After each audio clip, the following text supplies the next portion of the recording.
जय भीम नमो बुद्धाय साथियों। 2 दिन से जो बात कर रहे हैं कि साहब कांशीराम और बाबा साहब ने जो बार बार जोर दिया कि राजनीतिक स्वतंत्रता ही आपके दुखों से मुक्ति दिला सकती है, लेकिन इसके साथ ही साथ सामाजिक कार्यक्रमों पे भी, सामाजिक एकता पे भी मान्यवर साहब ने जो जोर दिया कि बिना सामाजिक एकता के आप कोई भी सत्ता हासिल नहीं कर पाओगे, और कर भी लेते हो तो भी वो बहुत देर तक टिकाऊ नहीं होगी। लेकिन मैं आज देख रही थी ये पुस्तक एमएल परिहार जी की लिखी हुई है। मुझे बहुत अच्छी लगी। वैसे तो काफ़ी पहले ख़रीदी थी, पढ़ चुकी थी, लेकिन आज फिर सुबह इसको पढ़ रही थी। तो इस पुस्तक को मुझे लगता है कि सभी भोजन साथियों को पढ़ना चाहिए, क्योंकि इनके बुक पढ़ने से ये चीज़ दिमाग में आई कि केवल राजनीतिक स्वतंत्रता या राजनीतिक लोकतंत्र या सामाजिक एकता को आप तब तक सुदृढ़ नहीं रख पाओगे जब तक आप आर्थिक रूप से स्वतंत्र नहीं हो। आपको आर्थिक रूप से स्वतंत्रता ही आप एक दूसरे के साथ उठने बैठने, जो हम लोगों ने अपने समाज में ही, मान्यवर साहब ने अपने चमचा युग में इस बात को लिखा भी है कि हम लोगों ने कैटेगराइज कर दिया है, और ये कैटेगराइज कास्ट सिस्टम से ऊपर क्लास सिस्टम वाला हो गया है। मतलब कास्ट के अंदर क्लास सिस्टम जो है कि आईएएस का बेटा बेटी जो आईएएस के बेटे बेटी से ही शादी करते हैं, मतलब आईएएस ही होगा तो उसी से शादी करेंगे। वैसे ही जो लोअर रैंक है पीसीएस है तो वो अपनी रेंज में या अपने से थोड़ा ऊपर खोजते हैं, और फिर जो डॉक्टर है फिर वो डॉक्टर लड़की ही खोजता है, जो टीचर है वो आजकल टीचर ही लड़का लड़की खोज रहे हैं। इस तरीके से जो क्लास सिस्टम चालू कर दिया हम लोगों ने कास्ट में। पहले जब हम लोग छोटे छोटे थे तो हम लोग देखते थे कि सब आपस में शादी करते थे, कोई उसमें क्लास का बैरियर नहीं था कि आईएएस है तो आईएएस से ही शादी करेगा। और फिर इन लोगों ने एक अलग ऑरा बना लिया, एक अपना सिस्टम बना लिया, उससे ये बाहर नहीं निकल रहे। तो ये जो समाज में ऊंच नीच हम लोगों ने कास्ट सिस्टम के बाद जो अपने क्लास में जो ऊंच नीच बना लिया है, इसको मिटाने के लिए बहुत ज़रूरी है आर्थिक रूप से अगर हम स्वतंत्र हो जाएं तो। क्योंकि ये ज़रूरी नहीं है कि एक परिवार में सभी लोग जो है अधिकारी हो जाए, एक परिवार में सभी लोग सरकारी नौकरी पा जाएं। अगर एक आध सरकारी नौकरी पा भी जाते हैं तो भी उनके परिवार के बाकी लोग वैसे ही गरीबी वाला जीवन जीते हैं जैसे कि वो पहले जीते आते हैं। जो नौकरी पाता है केवल अपने परिवार को लेकर के जो है अलग हो जाता है, या शहर में चला जाता है, या दूर चला जाता है। तो इस तरीके से जो समस्या है वो जस की तस रह जाती है।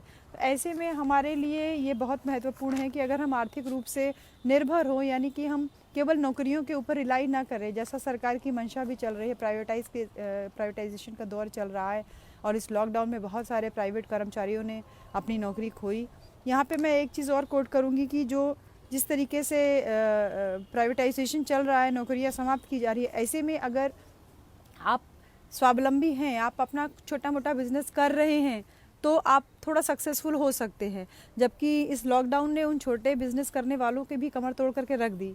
लेकिन इसके बावजूद हम ये मान के चलते हैं कि इस टाइप के लॉकडाउन भविष्य में नहीं होंगे, जब तक कोई बहुत बड़ी जो है फाइनेंशियल इमरजेंसी की स्टेट ना हो, कोई कंडीशन ना हो अपने भारतवर्ष में।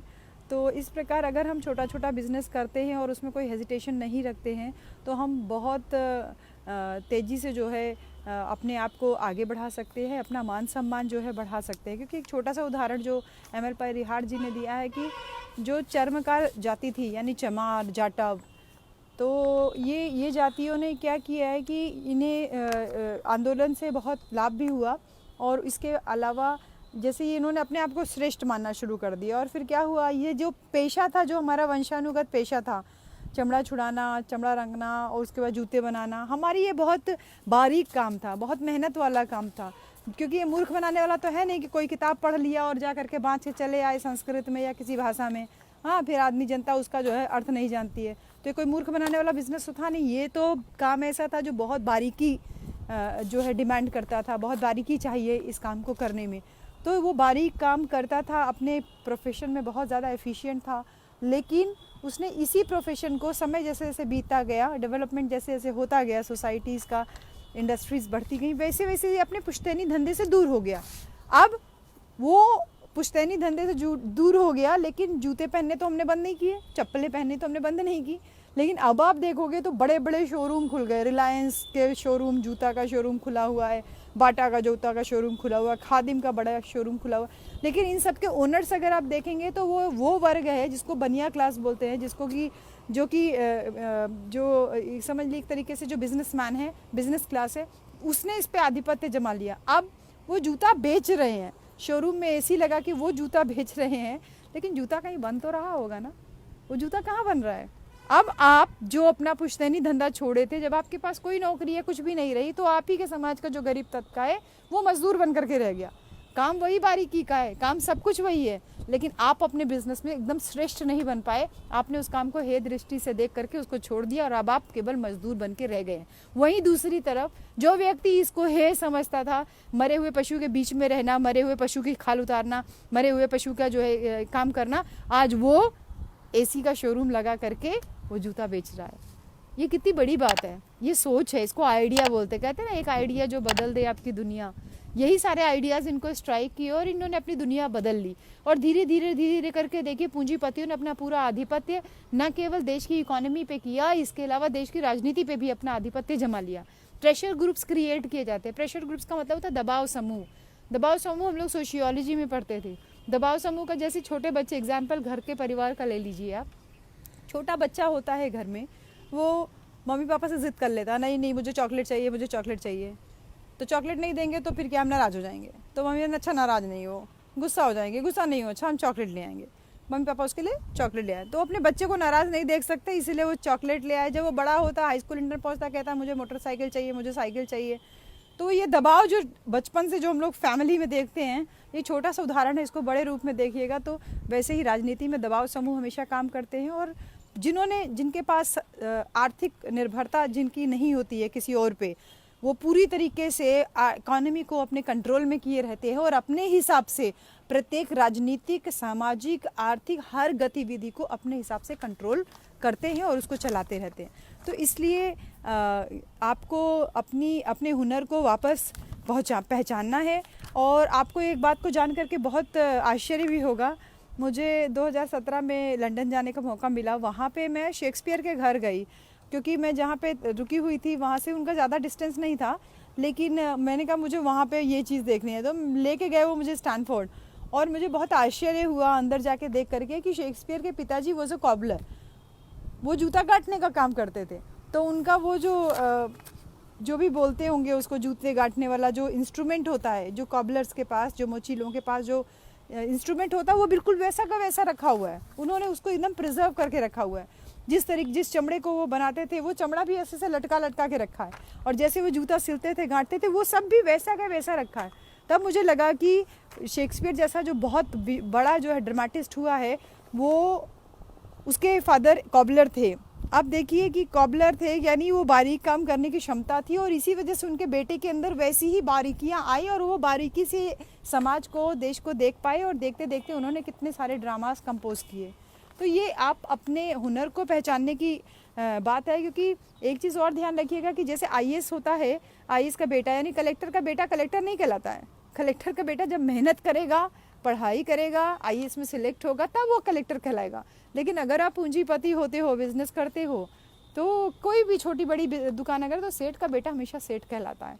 तो आपको थोड़ा सा जो है इस दिशा में सोचना चाहिए आप भी, कि आप जो पैसा बचा रहे हो, स्पेशली जो नौकरी पेशा लोग हैं, आप लोगों से तो मेरी बहुत शिकायत रहती है। मैं अपने घर वालों से भी शिकायत करती हूँ, मेरे परिवार में भी 2-3 लोग नौकरी पेशा हैं, कि आप नौकरी करके केवल लोन लेके मकान बनाते हो, फिर बच्चों की शादी करते हो, और उसमें इतना पॉम्प एंड शो करते हो कि बड़े बड़े क्लब्स में शादी कर रहे हो, होटल्स में शादी कर रहे हो।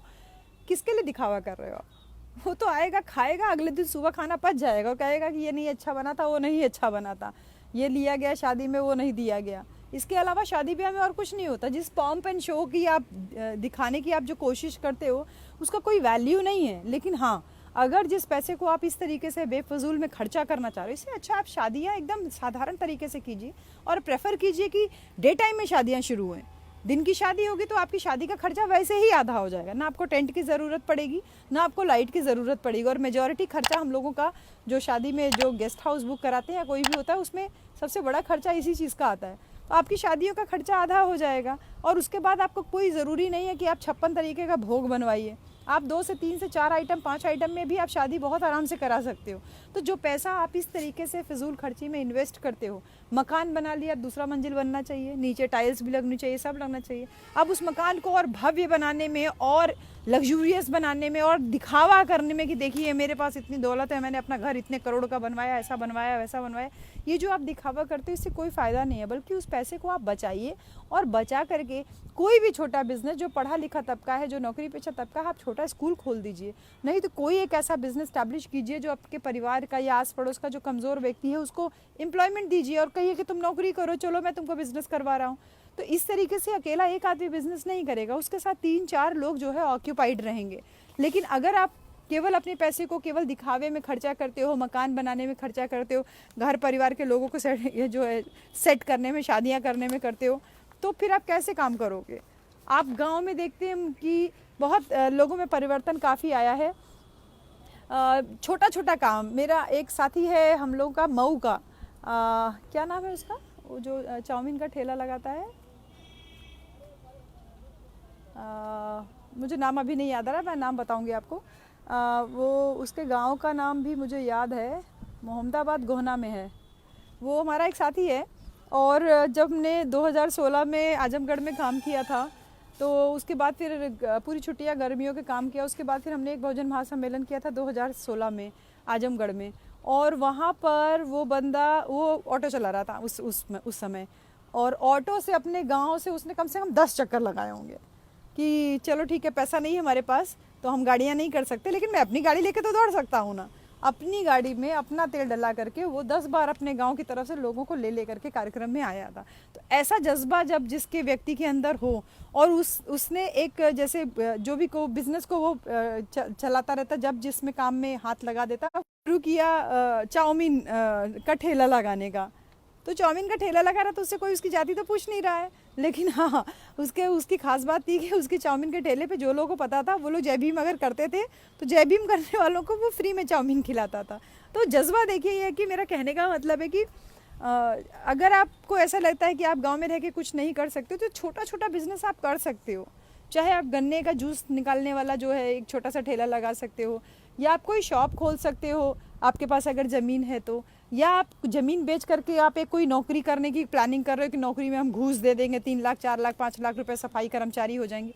जो पैसा घूस दे के सफाई कर्मचारी जैसे काम के लिए आप इन्वेस्ट करने की प्लानिंग कर रहे हो, उस पैसे से आप क्यों नहीं कोई एक बिजनेस इस्टेब्लिश करने के लिए सोचते हो भाई। वहाँ पे तो कोई आपकी जाति लगा के नहीं रखा, आप एकदम साधारण सा नाम रख करके अपना बिजनेस स्टैब्लिश कीजिए।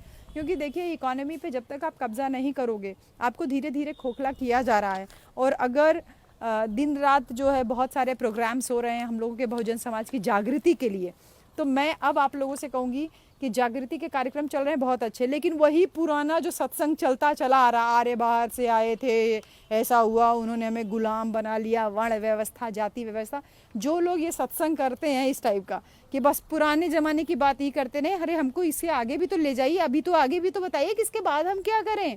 केवल पुरानी पुरानी बातें करके कब तक हम लोगों का मन बहलाते रहेंगे, कब तक हम लोगों को खाली जो दिमाग में कचड़ा भरते रहेंगे। इससे भी हमें इस कचड़े को तो बाहर निकालना ही निकालना, लेकिन इसके साथ साथ हमें आगे का विजन भी होना हमारे लिए बहुत ज़रूरी है। और इसीलिए मैं अनुरोध करूंगी कि जितने भी हमारे बहुजन समाज के मिशनरी कार्यकर्ता हैं वो सब अपनी अपनी बातों में इस बात पे ज़रूर फोकस दीजिए कि हम लोग किस तरीके से आर्थिक रूप से अपने ऊपर निर्भर हो सकते हैं, किस तरीके से स्वावलंबी बन सकते हैं, किस तरीके से हम छोटा छोटा बिजनेस स्टार्ट कर सकते हैं। चाहे वो कोई भी चाहे चाय की शॉप खोल लीजिए, चाहे आप किराना की शॉप खोल लीजिए।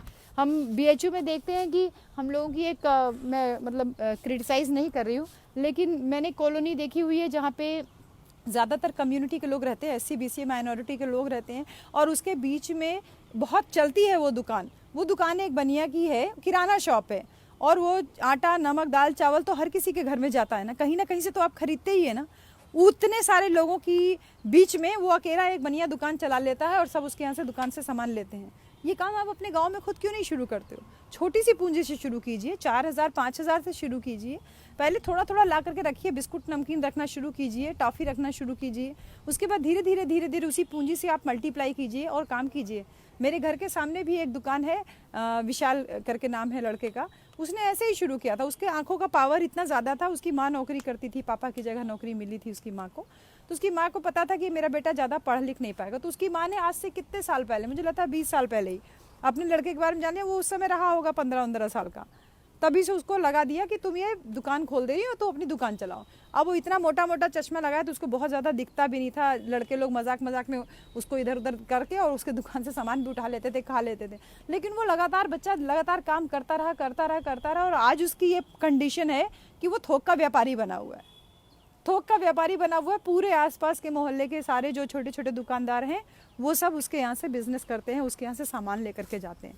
तो इस तरीके से आप किराना शॉप खोल सकते हो, आप कोई रेस्टोरेंट खोल सकते हो, क्योंकि इन सब जगह पे जाति वगैरह कोई मैटर नहीं करती। और अब हम लोगों ने जिस तरीके से लॉकडाउन का फेज देखा, उसमें हम लोगों ने एक चीज़ ये देखी कि 2 शॉप्स नहीं बंद हुई, एक तो किराना की शॉप और दूसरी मेडिकल शॉप। तो अगर आप छोटा मोटा कोई मेडिकल का प्रोफेशनल कोर्स कर सकते हो, चाहे डी फार्मा का कोर्स है या कोई भी ऐसा जो है मेडिकल प्रोफेशन जिसमें कि आप कभी भी मंदी नहीं रहेगी, क्योंकि मेडिकल जो है ना एक बहुत बड़ा प्रोफेशन है, बहुत बड़ा प्रोफेशन है। एक बहुत बड़ी जो है, एक समझ लीजिए कि एक एजेंसी लगाई गई है कि आपको बताया जाता है, अच्छा आपको डायबिटीज़ हो सकता है, आपको ब्लड प्रेशर हो सकता है। तो पता चला अब गांव में भी लोगों को डायबिटीज़ होने लगा है, ब्लड प्रेशर की शिकायत होने लगी। पहले उन्हें ये सब बीमारियां नहीं होती थी, लेकिन अब जांच कर दी, अब जांच वाले ने जांच करके लिख दिया कि आपको शुगर है, फिर आप ज़िंदगी भर शुगर की दवा खाते रहो, परहेज़ करते रहो। ये तो एक बहुत बड़ा बिजनेस मेडिकल फील्ड भी है, जिसमें मल्टीपल आपको चॉइसेस हैं। आप उसमें मतलब ईदर ऑफ दी कोर्सेज आप कर सकते हो, उसमें बहुत सारी चॉइसेस रहती हैं। तो आप ये बात को समझिए कि आप बीमार पड़ते हो तो दुकान पे जाते हो दवा खरीदने के लिए। आप बाल रखे हो, आप बाल कटाने जाते होगे ना किसी के यहाँ, नाई के यहाँ बाल कटाने जाते हो। आप ब्यूटी पार्लर लेडीज़ जाती हैं, हाँ, फेशियल कराने के लिए, थ्रेडिंग कराने के लिए, मेकअप कराने के लिए आप ब्यूटी पार्लर जाते हो। और चाउमीन खाने कहीं जाते हो, रेस्टोरेंट में चाय पीने जाते हो, जिम जाते हो, यहाँ तक ही आप जो है अगर रास्ते में आपको पानी का गोलगप्पा खाने का मन किया तो आप गोलगप्पा भी खाते हो।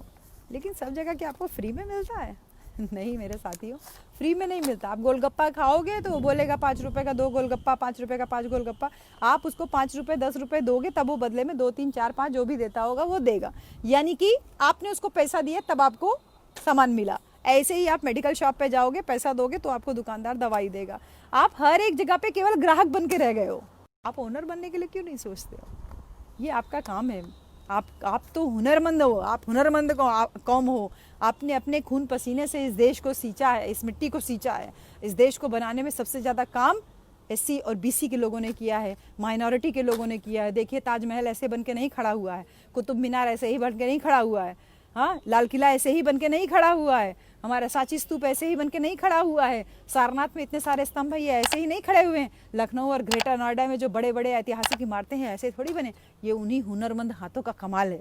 तो कोई भी काम छोटा नहीं होता है। आप अपने आप को मजदूर मत समझिए। आप ये मान के चलिए कि मैं स्वावलंबी हूँ, मैं किसी के ऊपर निर्भर नहीं हूँ, मैं अपना छोटा बिजनेस चला रहा हूँ और उस बिजनेस का मैं मालिक हूँ। क्योंकि ये देखिए कि मैंने देखा है सरदार लोग कभी भीख नहीं मांगते। जो पंजाबी लोग होते हैं सरदार, जो पगड़ी लगाते हैं, वो कभी भीख नहीं मांगते। वो इसी वजह से, क्योंकि उन्होंने हर एक छोटे से लेकर के बड़े काम, कभी किसी काम को उन्होंने छोटा माना ही नहीं। 4-5 सरदार मिलकर के एक सरदार को खड़ा कर देते हैं, उसका बिजनेस स्टैब्लिश कर देते हैं। आपको सरदार ऑटो ड्राइव करते हुए मिल जाएंगे, आपको सरदार जूता पॉलिश करते हुए मिल जाएंगे, आपको सरदार जूते की दुकान चलाते हुए मिल जाएंगे, सब्जी की दुकान चलाते हुए मिल जाएंगे, फल की दुकान चलाते हुए मिल जाएंगे, रेस्टोरेंट चलाते हुए मिल जाएंगे, मेडिकल शॉप चलाते हुए मिल जाएंगे। यहाँ तक कि जो सरदार बाल खुद नहीं छीलते हैं वो आपको नाई का काम भी करते हुए दिख जाएंगे। तो वो उनके अंदर इंडस्ट्री, क्योंकि भारत पाकिस्तान का जब विभाजन हुआ तो उनके पास कोई चॉइस नहीं थी, उनका घर छूट गया। बहुत सारे अपने बहुजन समाज के लोग भी थे और भी सरदार लोग थे, सिख लोग थे, माइनॉरिटी लोग थे। क्या कभी किसी मुसलमान को आपने देखा है कि वो कह दे कि मैं ये काम नहीं करूंगा, ये बहुत नीचा काम है? साइकिल का पंक्चर जोड़ने से लेकर के मिसाइल बनाने तक का काम जो है मुसलमान बहुत तत्परता से करने के लिए तैयार रहता है। तो फिर हमारे बहुजन समाज के लोगों में, आप लोगों में क्या कोई अलग से सुरखाप के पंख लगे हुए हैं क्या कि जो आप बिजनेस नहीं कर सकते हो या आप किसी बिजनेस को छोटा मानते हो? तो मेरे साथियों, थोड़ा सा प्रेरणा लीजिए अपने आसपास के साथी लोग, जो हमारे मुसलमान साथी लोग हैं, जो हमारे सिख साथी लोग हैं, जिन लोगों ने किस तरीके से छोटे छोटे काम करके जो यहाँ तक पहुँचे हैं। और स्पेशली बिजनेस क्लास से मेरी अपील है कि जो फेज़ चल रहा है उस फेज़ में आप अगर बैंक में बैलेंस इकट्ठा कर रहे हो, सोना इकट्ठा कर रहे हो, रुपया इकट्ठा कर रहे हो, तो ऐसा समय आएगा कि बैंक कोलैप्स कर जाएंगे, आपका सारा पैसा धरा का धरा रह जाएगा। दूसरा, आप 50 जगह पे प्लॉट खरीद रहे हो, ज़मीन खरीद रहे हो, वो आपकी बेनामी संपत्ति में कब काउंट हो जाएगा आपको पता भी नहीं चलेगा। सब सरकार अधिग्रहित कर लेगी। अगर बोल दिया उसने कि सरकारी कर्मचारियों के पास 2 से ज़्यादा प्लॉट नहीं रह सकते, फिर आप क्या करोगे? आपकी वो सारी संपत्ति जो आपने इतना पैसा रुपया जोड़ करके खरीदी है और खरीद करके वो वापस गवर्नमेंट के होल्ड में चली जाएगी। इससे बेहतर है कि आप अपना बिजनेस इस्टेब्लिश करना शुरू कीजिए, जिससे कि आप और लोगों को एम्प्लॉयमेंट दे दीजिए। आपके पास नौकरी है, आपके पास सैलरी है, और सैलरी के बाद आपके पास तो पेंशन है, लेकिन उस पेंशन को केवल अपने परिवार तक सीमित मत रखिए, अपने लोगों तक उसका लाभ जो है पहुँचाइए। और स्पेशली जो जाटव कम्युनिटी है, ये समझ लीजिए कि साहब कहते थे ना, जूती खा चमार, जूती मार चमार, जूती चाट चमार। जो साहब ने 4 कैटेगरी चमारों की बताई हुई है, अब आपको तय करना है कि आप उन 4 कैटेगरीज में से किस कैटेगरी में अपने आप को फिट करना चाहते हो। जूती गांठने वाला चमार तो हमारा पुश्तैनी धंधा था, वो पुश्तैनी धंधा तो आपने छोड़ दिया। अब आप केवल मजदूर बन के रह गए, उनकी फैक्ट्रीज में काम करते हो। नहीं तो कानपुर और आगरा तक के पूरी बेल्ट जो थी, पूरा एकदम होल्ड था, एक मतलब एकाधिकार था आपका। और अब देख लीजिए आपके पास कुछ भी नहीं है। तो मेरा अनुरोध है साथियों कि कुछ इंस्पिरेशन आप इस बुक से लीजिए। बुद्धम पब्लिकेशन की है ये, जयपुर से डॉक्टर ML परिहार जी की लिखी हुई ये पुस्तक है। और एक अनुरोध और आप लोगों से करूँगी कि जिन लोगों की, क्योंकि हम लोग इस देश के मूल निवासी थे और बहुत सारे लोगों के पास अभी भी काफ़ी अच्छी संख्या में गांव देहात में ज़मीन है, मैं एक अनुरोध करूँगी कि आप लोगों में एक टेंडेंसी आ गई है अभी कि प्लॉटिंग चालू हो जाती है और आप अपनी ज़मीन बेच देते हो औने पौने दाम पे प्रॉपर्टी डीलर्स को। आप तो बेच दिए, आपने बीघे की ज़मीन जो है लाखों में बेच दिया, लेकिन उस लाखों से वो कितना करोड़ बना लेते हैं, क्या आपको पता है इस बात का? कैसे भी सरकमस्टांसेस हो जाएं, अपनी इस दारू पीने वाली आदत से निजात पाइए, और कैसे भी हालात क्यों ना हो, आप ये प्रण कीजिए कि आप ज़मीन नहीं बेचोगे। सड़क के किनारे की ज़मीन पे आप छोटा मोटा बिजनेस शुरू कीजिए, एकदम धड़ल्ले से चलेगा। स्पेशली रोड के किनारे वाली ज़मीन तो आप बिल्कुल भी मत बेचिए। आपको कितनी भी मजबूरी है, बेटी की शादी करनी, कुछ भी करना, आप जैसे तैसे करके आप करिए, लेकिन अपनी ज़मीन मत बेचिए। उस बेटी के नाम पे वो ज़मीन कर दीजिए, लेकिन ज़मीन बेच करके शादी मत कीजिए, क्योंकि भूमिहीन आप हो जाओगे। फिर आपका कैसा खाना पीना कैसे चलेगा, आपका काम कैसे चलेगा? आप छोटे छोटे बिजनेस स्टार्ट करके आप एक बहुत बड़े उद्योगपति हो सकते हो। आप ये इस बात को समझो। जिस दिन आप इस बात को समझ जाओगे, आप वैसे ही अपने जो है आर्थिक रूप से अपने ऊपर निर्भर हो जाओगे। आप कोई भी आपकी बात कोई भी मानने के लिए तैयार रहेगा। आपके यहाँ देखिए ना, मैंने देखा है बहुत सारे लोग जो बिजनेस करते हैं या बड़े लोग हो जाते हैं, उनके यहाँ बड़ी बड़ी जाति के लोग आते हैं और पैर छू छू करके जाते हैं, सिर्फ इसी वजह से ना कि वो उन्हें पता है ये it is money that matters, पैसा मैटर करता है और उनके लिए कुछ और मैटर नहीं करता है। इसलिए वो एक कहावत है ना, बाप बड़ा ना भैया, सबसे बड़ा रुपया। तो ऐसा नहीं है कि सबसे बड़ा रुपया, लेकिन हाँ, रुपया बाप और बेटे के बराबर हो सकता है, ये कह सकते हैं। उससे बड़ा तो नहीं हो सकता, लेकिन हाँ, रिश्तों को आगे तक चलाने में, क्योंकि आप संपन्न हैं तो आपके नात मात रिश्तेदार भी आपसे रिश्ता रखने में बहुत फ़ख्र महसूस करते हैं। और अगर आप गरीब हैं तो फिर वो ऐसे देख के कन्नी काटते हैं कि कहीं ऐसा ना हो कि किसी मदद के लिए वो आ गया हो। तो अब आपको तय करना है कि गांव देहात की ज़मीन जो आपकी सबसे बड़ी एसेट है, सबसे बड़ी संपत्ति है, उसको आपको बेचना नहीं है। आप जो है अपने आप को स्वावलंबी बनाइए। आप रुपए पैसे के लिए किसी के ऊपर निर्भर मत की रहिए। और मैं एक उदाहरण आपको और दूंगी। बनारस में हमारे कुछ सेल टैक्स या इनकम टैक्स के विभाग के कुछ कर्मचारी लोग थे, अधिकारी लोग थे। उन लोगों ने मिलकर ग्रुप फॉर्म किया और ग्रुप फॉर्म बन करके और पांडेपुर रोड पे बनारस में एक बहुत बड़ा बी मेगा मार्ट के नाम से, बी का मतलब भीम ही है, लेकिन उसको उन्होंने शॉर्ट में रखा। जैसे आजकल V mega mart, Vishal mega mart चल रहा है, वैसे उन्होंने बी मेगा मार्ट के नाम से बहुत बड़ा 3 स्टोरी जो है शोरूम खोल रखा है। और उनके जो ओनर हैं उनसे मेरी मुलाकात हुई थी भंते जी के यहाँ पे सारनाथ में, और उन्होंने मुझे ये बात को बताया कि ज़्यादातर मेरे ग्राहक जो हैं वो अपर कास्ट हैं। उसका एक सबसे बड़ा रीज़न ये है कि दूसरी जगह पे जाते हैं तो वो क्वालिटी भी नहीं रखता है, ऊपर से सामान महंगा देता है। हम बहुत मिनिमम प्रॉफिट का मार्जिन रखते हैं और हमारे सामान की क्वालिटी एकदम परफेक्ट है, क्योंकि लोग हमारी जाति तो जान ही रहे हैं, इतनी बड़ी जगह पे ऐसा शोरूम हमने खोल रखा है। तो ऐसे में अगर हम क्वालिटी मेंटेन रखते हैं तो हमारे ग्राहक हमको बंधे रहेंगे, हमें छोड़ के नहीं जाए। एक डिक्की नाम का संगठन है, दलित इंडस्ट्रियल चेंबर, उन्होंने जो है अपने पूरे इंडिया में जो है सब प्रदेशों में, सब जिलों में अपने ऑफिसेस स्थापित कर रखे हैं, अपनी ब्रांचेस खोल रखी हैं। जो भी दलित समाज का, बहुजन समाज का कोई व्यक्ति अगर बिज़नेस में आना चाहता है तो वो उसको सपोर्ट करते हैं। उनके यहाँ पे उनके छोटे छोटे वर्कशॉप्स भी लगती रहती हैं, तो ये आपको ध्यान में रखना है। और इसी के साथ में आप लोगों से फिर मुलाकात होगी। और एक अनुरोध और भी है कि जैसे मैंने बोला ना कि गांव में जब हम छोटी दुकान इस्टेब्लिश करें तो हम ये मान के चले कि हम कहीं ना कहीं से नमक तेल साबुन तो खरीद ही रहे हैं, तो कोशिश करिए कि वो नमक तेल साबुन आप अपने समाज की दुकान से खरीदिए। अगर आप खुद नहीं खोल सकते तो कम से कम ऐसी जगह पे जाइए, क्योंकि हमने बनारस में एकदम नियम बना के रखा है। हमारा जो दुकान वाला है वो एकदम पेट है, ओबीसी बिरादरी का है, तो हम उसी के यहाँ ही सामान लें। चाहे हमारे पास ना रहे कोई बात नहीं, चीनी ख़त्म हो गई, चाय पत्ती ख़त्म हो गई, कोई टेंशन नहीं है, लेकिन हम सामान लेंगे तो हम वहीं से जाकर के सामान लेंगे। तो ये थोड़ा सा अपने मन में आप भी बैठा के रखिए। ये नहीं सोचिए कि मेरे पैसे से वो स्ट्रांग हो जाएगा, वो नहीं स्ट्रांग हो रहा, आप स्ट्रांग हो रहे हो। क्योंकि आपके हाथ पे पैसा रहेगा तो आप अल्टीमेटली अपने देश पे वापस शासन सत्ता अपनी हासिल कर सकते हो। तो देश में राजनीतिक क्रांति, सामाजिक क्रांति के अलावा आर्थिक क्रांति बहुजन समाज को उनके दुखों से मुक्ति दिला सकती है। सभी को पुनः जो है बहुत बहुत धन्यवाद। और मैं फिर से कहूँगी कि ML परिहार जी की ये दलितों बिजनेस की ओर बढ़ो, इस पुस्तक को आप लोग ज़रूर खरीदिए।